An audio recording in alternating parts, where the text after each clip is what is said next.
out of the team for termination while FA Cup champions.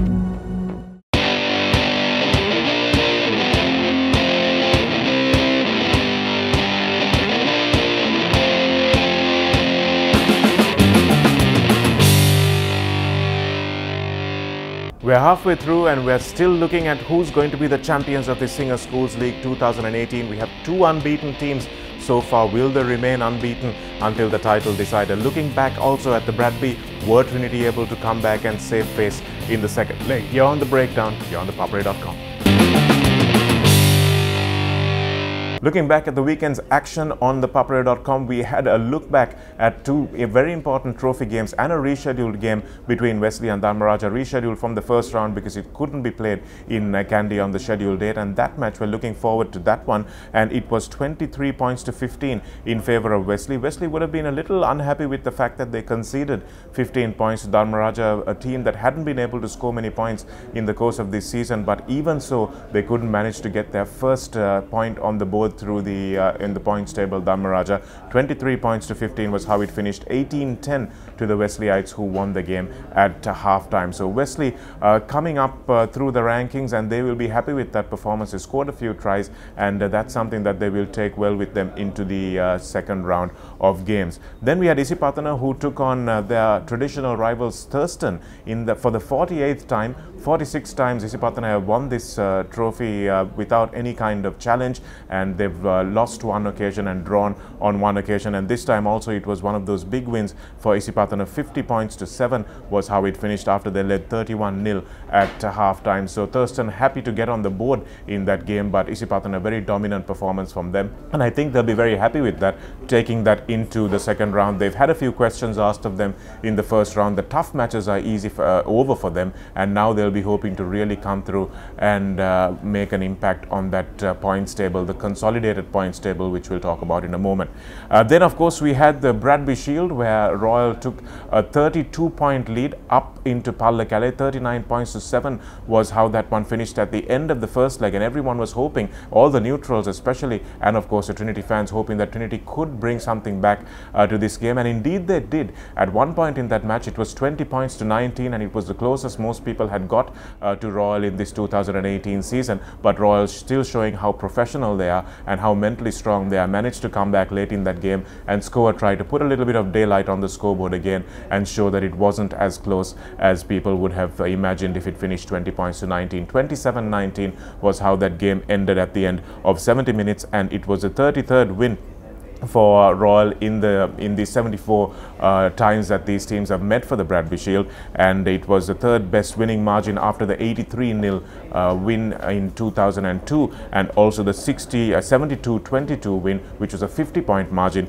in 2015. This was a 40-point margin, the aggregate being 66 points to 26. Trinity coming through with a lot of aggression in the second half of that game, and some of that aggression may have been a little bit misplaced as well. We saw a yellow card later on in that game for a punch that was completely unnecessary. So sometimes it's really important to be able to balance that aggression with not overspilling your emotions on the game. But I thought Royal adapted to the conditions much better. Trinity were trying to work it wide, and they had a lot of errors by dropping the ball in contact. The ball was like a bar of soap after the heavy rain that came down on that day, and as a result of that, their game plan was completely shot. They tried to work it wide but just couldn't get past a well-oiled Royal defense, and Royal, once again, what they did was just kept it close. They realized that their backs were not going to be a factor in this game, unfortunately for them, because they would have liked to put their backs into motion, but the way the game panned out and the way the weather panned out, it was not something that could be utilized on the day. So they managed to come back to their forwards,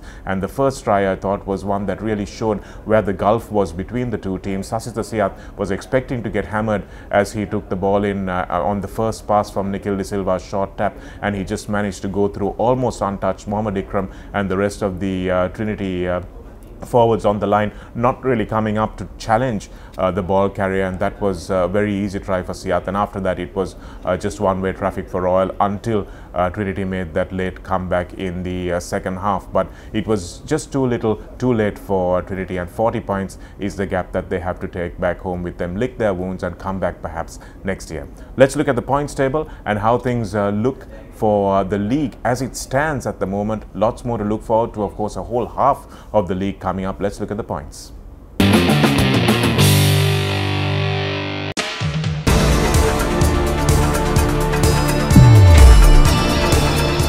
Welcome to the consolidated points table here, brought to you by stats.thepapare.com. Make sure you log on to stats.thepapare.com. You can get all this news and much more on the games that have been going on in the Singer Schools League 2018. These are the top 8 teams in the Cup Championship, and they are the ones who have qualified to play for the Cup. And at the front-running positions at the moment, we have Royal College and St. Peter's College, 29 points each, 5 games played, 5 games won from both these teams, and they have picked up the identical amount of bonus points as well, so setting up a clash nicely in the final game of the season. If we get that far, if St. Peter's and Royal don't lose before that, it's going to be a very interesting clash when we come to the match between St. Peter's and Royal, the top 2 placed teams at the moment.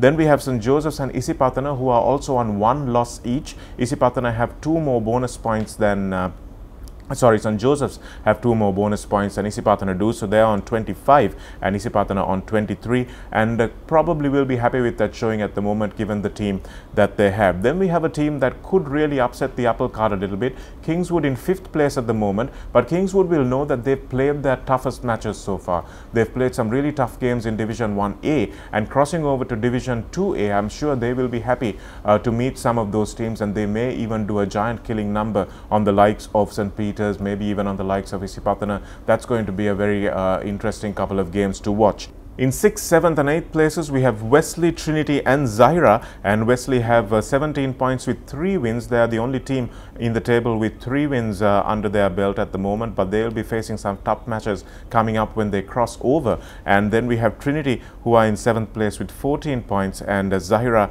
with 11 points for themselves that they've picked up. They just managed to pip DS to the post to qualify for the Cup Championship. But looking at Trinity's stats, we also see that they have conceded the highest number of points, even though they are in the 7th position, 129 points against them. So they are going to have to bolster up that defense if they want to try and make it a further way up this points table. So that's the Cup Championship points table for you, brought to you by stats.thepapare.com.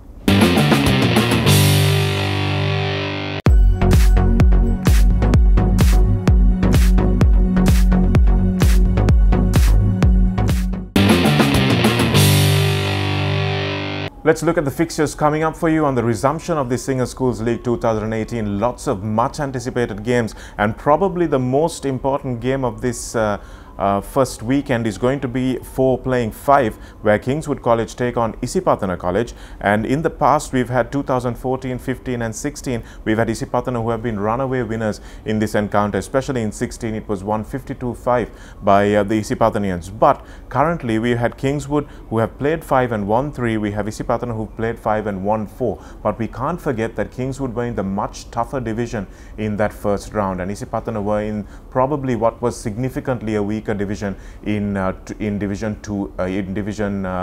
2A. So that's something that we need to bear in mind, because the form book will probably not be an accurate reflection of these two teams. I think Kingswood have probably a better forward pack, guys who can do a little bit more of a job up front. Their line out has been good, their defense has been aggressive, and apart from Anjula, who has been excellent from in the 3rd row for Isipatana, I think they will struggle to match up with those Kingswood forwards. That being said, Manika Ribeiro is probably going to be the best player on the park out of that 30, and if Kingswood can find a way to make sure that he doesn't distribute the ball in the fashion that he's used to doing, then perhaps they will have a chance in that game. Kingswood will be looking to cause a major upset in this match, so watch out for that one live on thepapare.com. We have Trinity also, who take on St. Peter's College after the downer of their defeat against Royal College in the Bradby. I think Trinity will be making sure that they put all their focus on this league to try and come up to at least the mid-table point from where they are now. They're 7th out of 8 teams at the moment, and I'm sure that they will be wanting to make sure that they come up a little bit further in the rankings. They too have played a lot of their tougher games, but against St. Peter's College, they're meeting the top team of Division 2A and probably the team that was a standout team from that Division 2A for the rugby that we've seen so far as well. So St. Peter's, who deprived Trinity of what could have been a league title last year, they will be hoping for another win again because they desperately want to stay unbeaten. So they will need to make sure that guys like Liana Pathirana at the back provide real stability for them, and they've had a lot of go forward from Jason Karunaratne, also the converted flank forward who's playing at scrum half. They will be looking to him, and Trinity also will be hoping guys like Warren Weerakoon can make sure that they channel their aggression in a constructive fashion to make sure that they do their number on St. Peter's as well. They're playing up in Pallakale, so that's going to be in favour of Trinity, so we'll wait and see how that game finishes. Going to be a cracker there as well. We have also St. Joseph's taking on Wesley on the 11th. That's at 4:15 at Havelock Park, and that match should be won by St. Joseph's. They have a decent forward pack, and I think their backs may have just a little bit too much experience for the talented but inexperienced Wesley backs. Watch out for Murshid Zubair. He may be able to spark something for that Wesley team, but it looks very much like if they're at full strength, the Josephian backline may have a little bit too much gas for the Wesleyites, the young Wesleyites. So St. Joseph's taking on Wesley on the 11th of May, that's on Friday, and on the 12th, that's Saturday, we have Royal taking on Zahira, and I would be very surprised if Zahira were able to get on the board in this game, because Royal College are a team that pride themselves on defense, and the smaller, inexperienced Zahira team will find it very difficult in the face of that marauding Royal forward pack. So Royal will know that they need to get all the bonus points as well that will count so in the final analysis. So let's wait and see how that one goes. Zahira will have a tough time against Royal, that's for sure. So at the moment, we have some top try scorers. Gamnu Chetia of St. Joseph's leading the try scoring stats at the moment with 7 points, and Dilan Kavinder also of St. Joseph's leading with 5 points. He scored that hat-trick, of course, in the last game against Kingswood. And Janitha Dilshan, his tries coming into the focus against Trinity College. He scored 2 tries in that first leg of the Bradby, so it's the only tries, of course, that will count towards the league, and he has 5 points as well. Shehan Liana Pathirana has slowly been putting those kicks over. 51 points he has, and he's been scoring a few tries as well, really setting up things for St. Peter's from the back. Dulan Gunawardhan also, despite a few misses, has 46 points, the Royal fullback, and Sulakshana Manilka Ruberu on 38 points. He scored a few tries in addition to the kicks that he's made as well. So those are top point scorers for the league so far. Really looking forward to the second round.